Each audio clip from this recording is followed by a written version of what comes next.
मैं श्वेता बैसला आप सभी का स्वागत करती हूँ मेरी नेक्स्ट वीडियो में। मैंने आपसे बोला था कि मैं इसे कवर कर दूंगी 2 पार्ट्स पे, बट टॉपिक बहुत लंबा है, इसीलिए इसके 3 पार्ट्स आएंगे। मैं पहले भी 2 बार वीडियो रिकॉर्डिंग कर चुकी हूँ, बट किसी प्रॉब्लम की वजह से वो पूरी वीडियो रिकॉर्डिंग जो है डिलीट करनी पड़ी मुझे।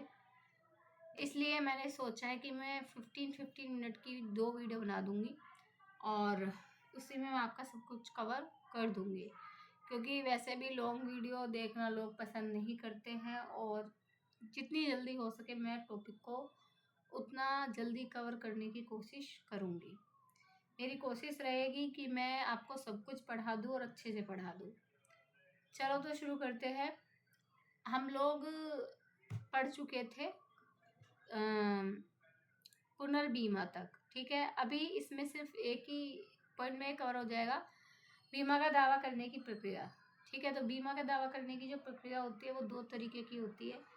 पहली तो ये कि जो इंश्योरर है, ठीक है, यानी कि जो बीमा धारक है वो बीमा कंपनी में जाके क्लेम करता है, ठीक है, और उस सीधा बीमा कंपनी से क्लेम करता है और उसका क्लेम अप्रूव हो जाता है जब कंपनी एनालाइज कर लेती है उसके बाद, तो वो तो सीधा सीधा हो जाता है। इसलिए फर्स्ट पार्टी इंश्योरेंस में होता है, एक होता है थर्ड पार्टी इंश्योरेंस। तो थर्ड पार्टी इंश्योरेंस में जो क्लेम होता है वो सीधा उस व्यक्ति से नहीं किया जाता है जो कि जिसने बीमा लिया है, सीधा वो व्यक्ति नहीं करेगा, बल्कि जो पीड़ित व्यक्ति है वो करेगा। कैसे, मैं समझाती हूँ। जैसे कि यहाँ पर देखो, वाहन है और उसका बीमा है third party insurance. Third party का मतलब है कि क्लेम भी थर्ड पार्टी लेगी और क्लेम जो देगी वो भी थर्ड पार्टी देगी, ठीक है। तो क्लेम जो लेगी मतलब वो थर्ड पार्टी इसमें किसी न किसी तरह इन्वॉल्व है। जैसे मिस्टर ए है, ठीक है, मिस्टर ए को ट्रक ने टक्कर मारी जिसकी वजह से उनकी मृत्यु हो गई। तो पुलिस ट्रक के सारे पेपर वगैरह सब उसने सीज कर लिए। तो अब जो मृतक है उसका कोई भी सगा संबंधी जाएगा पुलिस स्टेशन और जाके रिपोर्ट तो लिखाएगा ही, साथ ही वो क्लेम भी करेगा कि भाई मेरे घर का सदस्य मरा है तो मुझे उसके लिए कंपनसेशन चाहिए। अब अगर उस ट्रक का जो मालिक है उसने अगर इसका थर्ड पार्टी इंश्योरेंस रखा होगा तो यहाँ पर जो कंपनसेशन है वो ट्रक का मालिक नहीं देगा, बल्कि जो बीमा कंपनी है वो देगी, और इसी को हम कहते हैं थर्ड पार्टी इंश्योरेंस, ठीक है। बीमा के लिए ये दावा कई तरीके से हो सकता है। जैसे कि बी जो है, मान लो ए का कोई परिवार का सदस्य है तो केस हो सकता है बी बनाम ट्रक ड्राइवर, बी बनाम वाहन का मालिक, बी बनाम इंश्योरेंस कंपनी। अगर दावा सिद्ध हो जाता है तो बीमा कंपनी जो है मृतक के प्रतिनिधियों को मुआवजा देगी, ठीक है। अब हम देख लेते हैं बीमा के प्रकार। एक तो मैंने थर्ड पार्टी इंश्योरेंस आपको पहले ही बता दिया, प्रक्रिया भी बता दी इसमें कि कैसे क्लेम की जाएगी अगर थर्ड पार्टी इंश्योरेंस है। अब फर्स्ट पार्टी इंश्योरेंस को देख लो। फर्स्ट पार्टी इंश्योरेंस में प्रथम पक्ष को पॉलिसी पर व्यापक व्यक्तिगत दुर्घटना कवर मिलता है। पहली पार्टी ऐसी पॉलिसियों के साथ पर्याप्त व्यक्तिगत घटना कवर प्राप्त करने के लिए पात्र है। नियम और शर्तों के आधार पर दुर्घटना, दंगे फसाद, कोई भी प्राकृतिक आपदा की स्थिति में प्रथम पक्ष अर्थात गाड़ी का मालिक या ट्रक नहीं मतलब ड्राइवर मुआवजे का दावा कर सकते हैं अगर वाहन क्षतिग्रस्त हो जाएगा तो, और इसमें दावे के लिए केस करने की जरूरत नहीं होती है, सीधा इंश्योरेंस कंपनी से दावा किया जा सकता है। तो मैंने बताया था 2 तरीके से आप दावे कर सकते हो, तो सीधा इंश्योरेंस कंपनी से कर लो। जैसे कि आप अपनी गाड़ी का अगर इंश्योरेंस कराते हो तो वो इंश्योरेंस ज़्यादातर क्या होता है, फर्स्ट पार्टी इंश्योरेंस ही जो है होता है। उसके बाद आता है समुद्री बीमा। समुद्री बीमा समुद्र में जहाज के द्वारा किए जाने वाले व्यापार के लिए कराया जाता है। जहाज समुद्री यात्रा के दौरान नुकसान हो जाए, नुकसान का जोखिम होता है, तो इसीलिए ये बीमा कराया जाता है। तो जोखिम कैसे हो सकता है कि तूफान आ जाए, किसी चट्टान से टकरा जाए, तहस नहस हो जाए, लुटेरे हमला कर दे। समुद्री बीमा जो है उसमें सामान जहाँ से भेजा जाता है और जहाँ पर भेजा जाता है, मतलब जहाँ तक भेजा जाता है, सामान भेजा गया है, जहाँ से सामान भेजा गया है और जहाँ पर सामान को पहुँचाना है वहाँ तक का पूरा जो पीरियड रहता है उसको हम ट्रांजिट पीरियड या संक्रमण अवधि कहते हैं, ठीक है। तो एक पीरियड रहता है जब जिस समय हमने सामान को लोड किया और जिस समय हमने सामान को भेजा, इन दोनों के बीच का जो टाइम पीरियड है वो ट्रांजिट पीरियड है। जिसमें सामान के बंदरगाह पर उतरने के बाद से रोड, रेलवे सबका बीमा जो है कराया जाता है। समुद्री बीमा जो होते हैं वो 3 तरीके के होते हैं। देखो, जहाज या पतवार का बीमा सिंपल सी बात है, इसे हुल बीमा भी कहते हैं इंग्लिश में। जहाज यानी जिस जहाज के जरिए सामान भेजा जा रहा है या लाया जा रहा है, उस जहाज का अगर बीमा करा दिया जाए तो वो जहाज का बीमा हो जाएगा। कार्गो बीमा, कई बार क्या होता है कि जो हमारा सामान होता है वो जल्दी से खराब हो जाने वाला होता है, जैसे फ्रूट हो गए या कोई खाने की चीज हो गई, ठीक है, तो वहां पर कार्गो का बीमा करा दिया जाता है। या कई बार हमको डर लगता है किस चीज का, कि मान लो जहाज समुद्री तूफान में फंस गया या किसी चट्टान से टकरा गया, कुछ भी हो सकता है, रास्ते में सामान का नुकसान हो गया, तो उसकी भरपाई कौन करेगा? तो जो भी गुड्स जा रहे होते हैं उसका उन गुड्स को अगर हम शिप के जरिए भेजें तो कार्गो बोलते हैं उसको, तो उसका पूरा एक बीमा करा दिया जाता है। अगर नुकसान होता तो उसकी भरपाई कर दी जाती है। जितना माल रिकवर हुआ, नहीं हुआ तो फिर उसके बाद जो बचा उसका बीमे से जो है बीमा से क्लेम ले लिया जाता है। उसके बाद आता है किराया बीमा। तो जहाज के जो मालिक होते हैं, अब जहाज जो है वो बहुत ही महंगी चीज़ है, हर कोई इसे अफोर्ड नहीं कर सकता, तो जहाज के मालिक बहुत दूर दूर जहाज को भेजते हैं, तो उन्हें इस चीज़ की एक तरीके से देखा जाए, अगर श्योरिटी चाहिए कि उनका किराया मिलना ही मिलना है चाहे कुछ भी हो जाए, तो वो अपने जहाज के किराए का भी बीमा करा लेते कि अगर इन केस कोई ऐसी स्थिति आ जाती है जहाँ पर उनका जहाज डूब जाए या जहाज मिल ना पाए या फिर जो पार्टी है वो किसी वजह से उन्हें किराया ना दे पाए, कुछ भी ऐसा कारण हो जाए, तो उनका किराया जो है उनको मिल सके। उसके बाद आता है उत्तरदायित्व बीमा। उत्तरदायित्व बीमा क्या होता है? इस बीमा में जो एक व्यक्ति होता है वो मतलब कंपनी जो है इंश्योरेंस का एक दायित्व को अपने से ले लेती है कि अगर आपका कोई ऐसा लीगल दायित्व बनेगा तो उसकी पूर्ति हम कर देंगे, जैसे कि थर्ड पार्टी इंश्योरेंस, ये भी एक तरीके का उत्तरदायित्व बीमा है। यहाँ पर भी इंश्योरेंस कंपनी जो है असल में जो विक्टिम होता है उसको बीमा का दावा करना चाहिए किस व्यक्ति से? जिसने उसका एक्सीडेंट किया उस व्यक्ति से, लेकिन जब वो क्लेम करता तो वो उसी व्यक्ति से, लेकिन उस क्लेम को पूरा करने का काम जो है वो व्यक्ति ना करके अगर उसने इंश्योरेंस ले रखा तो इंश्योरेंस कंपनी करती है। तो एक तरीके से इसमें लिखा भी है, इसमें किसी तीसरे व्यक्ति के प्रति उत्तरदायित्व किसी दुर्घटना की स्थिति में बीमा को सौंप दिया जाता है, जिसके लिए बीमा धारक प्रीमियम भरता है। यानी कि मैंने अपना उत्तरदायित्व आपको सौंप दिया, तो अब मेरे खिलाफ अगर कोई क्लेम करेगा तो वो क्लेम आप दोगे। मैंने जिस विषय वस्तु के संबंध में आपसे बीमा लिया है, अगर उस विषय वस्तु के संबंध में कोई क्लेम आता है, विषय वस्तु यानी जिस टॉपिक के रिगार्डिंग आपने बीमा ले रखा है। उसके बाद है आग बीमा। आग बीमा में बीमा कराया जाता है आग, बिजली, विस्फोट, आवेग, इन सब से अगर मान लो कोई नुकसान हो रहा था वो सब इसमें शामिल हो जाते हैं। इसमें केवल आग के कारण होने वाला नुकसान ही नहीं बल्कि इस आग की परिस्थितियों की वजह से, आग की जो परिस्थिति हुई उसके परिणाम स्वरूप जो भी नुकसान हुआ वो सब इसमें कवर कर दिया जाता है। ठीक है, सामान्य तौर पर ये 1 साल के लिए होता है और इसे प्रत्येक वर्ष जो है रिन्यू कराया जाता है। आग बीमा में दावे के आवश्यक तत्व। आग वास्तव में लगी होनी चाहिए, किसी दुर्घटना के कारण हो आग, इरादतन नहीं लगाई गई हो, उसी आग के लगने के कारण वास्तव में नुकसान हुआ हो। अगर आग लगी है तो उससे कोई ना कोई नुकसान होना चाहिए। अत्यधिक गर्मी के कारण यानी ओवर हीटिंग के कारण यदि नुकसान हुआ है तो वो आग के तहत नहीं आएगा। बीमा धारक का हित होना चाहिए उस जगह में या वस्तु में, ठीक है, जिसका उसने बीमा लिया है।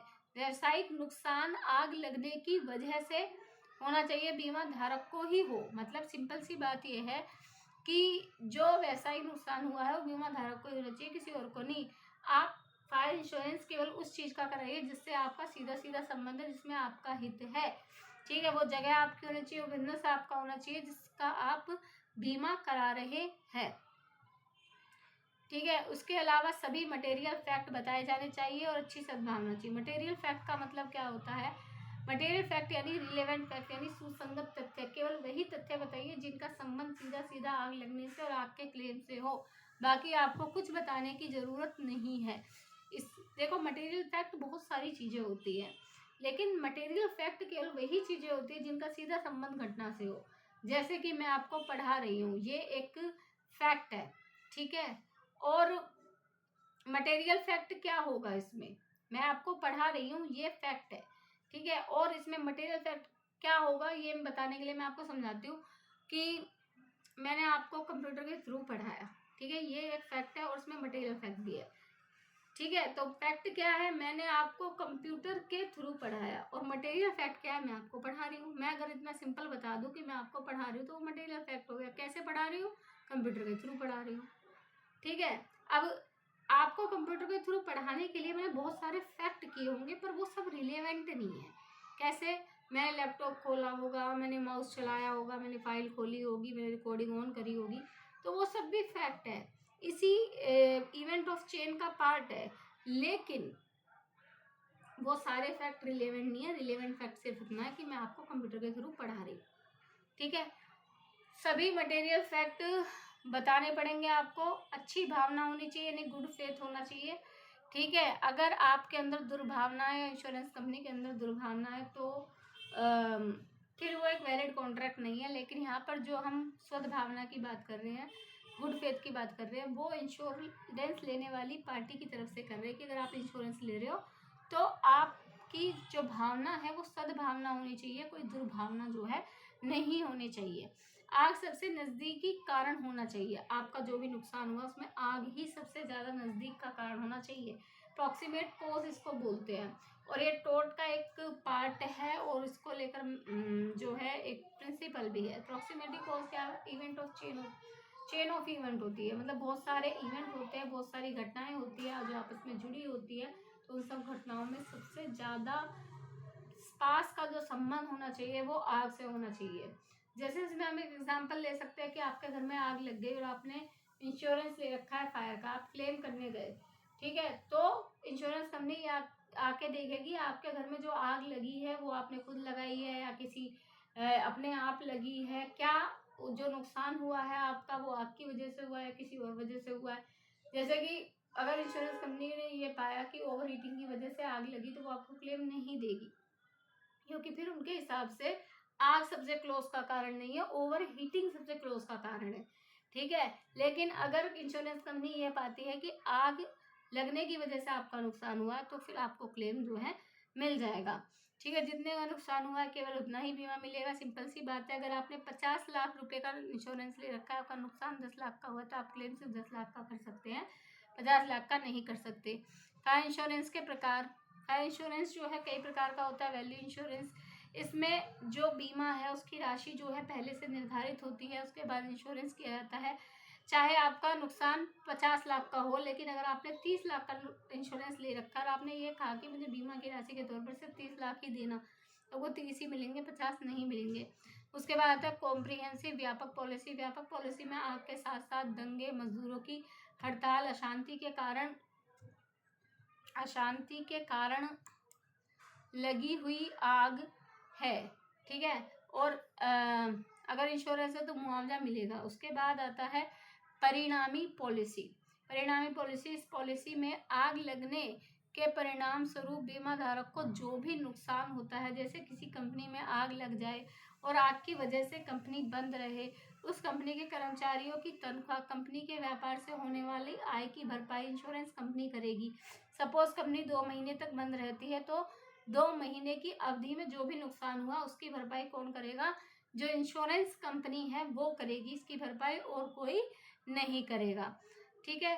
तो सिंपल सी बात यह है कि अगर आपने कॉम्प्रिहेंसिव पॉलिसी ली है तो आपको डरने की जरूरत नहीं है। ज़्यादातर बिजनेस में इसका यूज़ किया जाता है कि जो भी कुछ परिणाम होंगे आग लगने की वजह से, उन सब परिणामों का जो भी प्रभाव पड़ेगा, उसमें जो भी नुकसान होगा, उस नुकसान की भरपाई कौन करेगा, बीमा कंपनी करेगी। उसके बाद आता है प्रतिस्थापन पॉलिसी।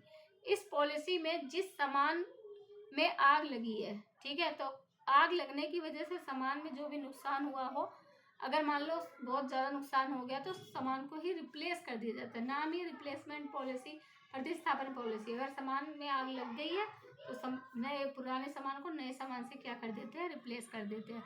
प्रत्येक पॉलिसी में बीमा धारक जो है वो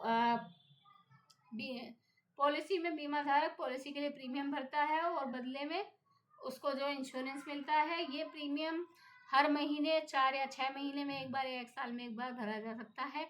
उसके बाद आता है फ्लोटर इंश्योरेंस। फ्लोटर इंश्योरेंस क्या होता है, एक प्रकार की निजी संपत्ति का इंश्योरेंस होता है। आपकी जो भी निजी संपत्ति है, चाहे आपका मोबाइल है, लैपटॉप है, आपके गहने हैं, ठीक है, या कोई भी वैल्यूएबल चीज़ है उसका आप इंश्योरेंस करा लो तो वो फ्लोटर इंश्योरेंस होता है। उसके बाद होता है ग्रुप लाइफ बीमा। यह बीमा अक्सर कंपनियों के द्वारा कराया जाता है अपने कर्मचारियों के लिए, और यह प्रत्येक वर्ष कराया जाता है। अधिकतम सीमा जो होती है इसकी 1 साल होती है। उसके बाद आता है कैश वैल्यू इंश्योरेंस। इस इंश्योरेंस में जरूरत पड़ने पर प्रीमियम जो है वो निकाल भी सकते हो आप, और आप बोरो भी कर सकते हो, उधार भी ले सकते हो, यानी आपने प्रीमियम भरते रहिए। ठीक है, आपको जरूरत पड़ी आप विड्रॉ कर लीजिए, निकाल लीजिए प्रीमियम को। ठीक है, आपके पास पैसे नहीं है तो आप उधार ले लो। पॉलिसी के मैच्योर होने से पहले पहले जो है आप प्रीमियम क्या कर सकते हो, पैसे निकाल सकते हो। ठीक है, मैंने इंश्योरेंस का पूरा टॉपिक यहाँ पे कवर कर दिया। नीचे मैंने जो पढ़ा रखा है वो नोट्स में संविदा का निर्माण है, और संविदा सब कॉन्ट्रैक्ट एक्ट के रिगार्डिंग है। बट ये भी अगर आप लिख दोगे अपने एग्ज़ाम में तो आपके मार्क्स बहुत अच्छे आ जाएंगे, इसलिए मैंने इसमें ये इंक्लूड किया है। अगर एक बारी मेरे नोट्स इनफ होंगे इस सब्जेक्ट को कवर करने के लिए, तो अभी के लिए इतना ही। मिलते हैं अगली वीडियो में। ठीक है, तब तक आप पढ़ते रहिए अच्छे से। वीडियो अच्छी लगे तो मेरी वीडियो को लाइक करें, चैनल को सब्सक्राइब करें और शेयर करें। आपके जैसे स्टूडेंट्स को उसकी नीड होगी, हेल्प करें अपने दोस्तों की, और अच्छे से पढ़ाई करें।